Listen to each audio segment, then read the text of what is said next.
Project आपण घेतलेला आहे त्याच्यामध्ये मगाशी आमचे कांगणे साहेब आणि महादेव साहेबांशी बोलणं झालं की त्याच्यामध्ये 13 कोटीचा मोठा प्रोजेक्ट आपण संस्थेतर्फे घेतला आहे की ज्याच्यामध्ये नर्सिंग कॉलेज आपण सुरू करतोय आणि बी फार्मसी सुरू करतोय की ज्याच्यामध्ये आपण तिथे हॉस्टेल आणि इमारती बांधतोय आणि त्या जागेमध्ये एक मोठा कॅम्पस सुरू होईल. त्याच्यामध्ये जे लोक तुमच्याबरोबर काम करण्याची इच्छुक असतील त्या लोकांसाठी हे आपण चांगलं काम करून ठेवतोय.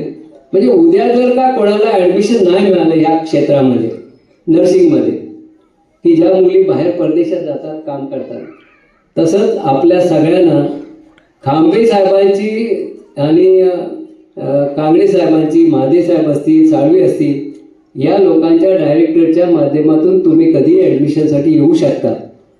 आता बरेचसे विद्यार्थी मित्र आहेत.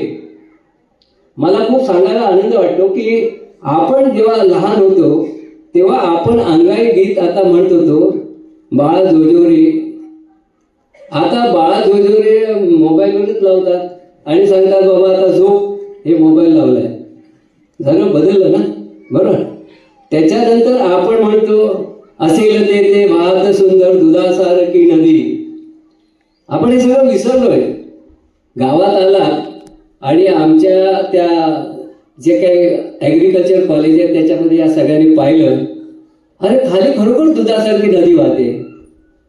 त्याचं पाणी, ते निसर्ग, ती झाडं, ती हवा, तिथलं सौंदर्य, हे स्वर्गातलं सौंदर्य. ते बाबा बोरकरांनी म्हटले ना, असेल ते वाहत सुंदर दुधासारखी नदी. आणि मग अशा सारख्या ठिकाणी तुम्ही येताय, झाडं लावताय आणि त्याचं भविष्यामध्ये जे काही मिळणार आहे ते तुम्हालाच मिळणार आहे.